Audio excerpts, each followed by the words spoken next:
Hi friends, ഇന്ന് ഞാൻ വന്നിട്ടുള്ളത് നല്ലൊരു ഐസ്ക്രീം റെസിപ്പി ആയിട്ടാണ്. നമ്മുടെ കുട്ടികൾക്ക് എന്തായാലും നന്നായിട്ട് ഇഷ്ടപ്പെടുന്ന ഒരു ഐസ്ക്രീം റെസിപ്പി. ഇതിൽ കുക്കിയൊക്കെ ഇട്ട് സാധാരണ വാനില ഐസ്ക്രീമാണ്, പക്ഷെ അതിൽ കുറച്ച് കുക്കിയൊക്കെ പൊടിച്ചിട്ട് നല്ല ടേസ്റ്റ് ആയിട്ടുള്ളൊരു നല്ലൊരു ഐസ്ക്രീം. അപ്പം നമുക്ക് വീഡിയോയിലേക്ക് പോകാം.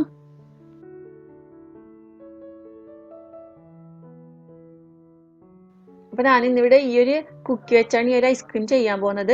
നമുക്കതൊന്ന് ജസ്റ്റ് ഒന്നിന് പൊട്ടിച്ച് വെക്കാം. നല്ല പൊടിയായിട്ട് എടുക്കണ്ട, ഈ ഒരു പാകത്തിന് കുറച്ച് വലിയ പീസാക്കിയിട്ട് തന്നെ നമുക്ക് ഇട്ട് കൊടുക്കാം. അപ്പൊ ആദ്യം നമ്മൾ ബീറ്റ് ചെയ്യാൻ പോകുന്ന ബൗളിലേക്ക് ഒരു 500 ml വിപ്പിംഗ് ക്രീമാണ് ഞാൻ ഇവിടെ ഒഴിച്ചു കൊടുക്കുന്നത്. നന്നായിട്ട് ഫ്രിഡ്ജിൽ വെച്ച് തണുപ്പിച്ചെടുത്ത ക്രീമാണ്. നന്നായിട്ട് ബീറ്റ് ചെയ്യണം ഇത്.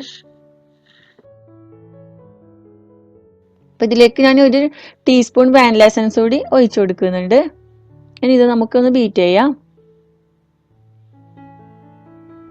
ഇപ്പം നല്ല സ്റ്റിഫ് ആവുന്ന വരെ ബീറ്റ് ചെയ്തെടുക്കാം.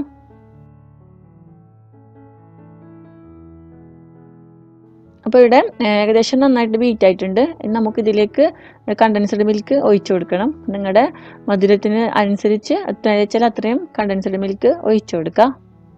ഞാനിവിടെ ഏകദേശം ഒരു അരട്ടിൻ്റെ അടുത്ത് ഒഴിച്ചു കൊടുത്തിട്ടുണ്ട്. അപ്പം അതൊക്കെ നിങ്ങളുടെ മധുരം നോക്കിയിട്ട് ചെയ്താൽ മതി. ഇപ്പം നിങ്ങളടുത്ത് കണ്ടൻസ്ഡ് മിൽക്ക് ഇല്ലെങ്കിൽ പഞ്ചസാര പൊടിച്ച് ചേർത്താൽ മതി. അപ്പം നിങ്ങളുടെ മധുരം നോക്കിയിട്ട് ആ ഒരളവിന് ചേർത്ത് കൊടുത്താൽ മതി. അപ്പം ഇവിടെ കണ്ടൻസ്ഡ് മിൽക്കൊക്കെ നന്നായിട്ട് മിക്സായി നല്ല തിക്കായി വന്നിട്ടുണ്ട്. ഇനി അഥവാ നിങ്ങളുടെ വിപ്പിംഗ് ക്രീം ഓൾറെഡി മധുരമായിട്ട് വരുന്നതാണെങ്കിൽ പിന്നെ ഇതൊന്നും ചേർക്കേണ്ട ആവശ്യമില്ല. അപ്പം നമുക്ക് ഇതിലേക്ക് നേരത്തെ പൊട്ടിച്ചിട്ട് വെച്ച ബിസ്ക്കറ്റ് കുക്കീസും കൂടി ഇട്ട് കൊടുക്കാം. അപ്പം നിങ്ങൾക്ക് ഏതാ നിങ്ങളെ കയ്യിലുള്ളത് ആ കുക്കി വെച്ച് ചെയ്താൽ മതി. ഇപ്പോൾ ബിസ്ക്കറ്റ് ഇട്ടിട്ടില്ലെങ്കിൽ സാധാരണ വാനില ഐസ്ക്രീമായി മാറും, അത്രേ ഉള്ളൂ. നിങ്ങൾക്ക് കയ്യിലുണ്ടെങ്കിലൊന്ന് ഇതുപോലെ ചെയ്ത് നോക്കാം. അപ്പോൾ ഇത് നമുക്ക് നന്നായിട്ടൊന്ന് ഇതുപോലെ ജസ്റ്റ് ഒന്ന് മിക്സ് ആക്കി എടുക്കാം. വീണ്ടും ബീറ്റ് ചെയ്യരുത് ബിസ്ക്കറ്റ് ഇട്ടതിന് ശേഷം. ഇതുപോലെ നന്നായിട്ട് ഫോൾഡ് ചെയ്തതിന് ശേഷം നമുക്കിത് നന്നായിട്ട് കവർ ചെയ്ത് ഫ്രീസറിൽ വെക്കണം. അപ്പോൾ ഇവിടെ നന്നായിട്ട് മിക്സായി വന്നിട്ടുണ്ട്. ഞാൻ ഇതിന് വേറെ പാത്രത്തിലേക്ക് മാറ്റി കൊടുക്കാൻ പോവുകയാണ്.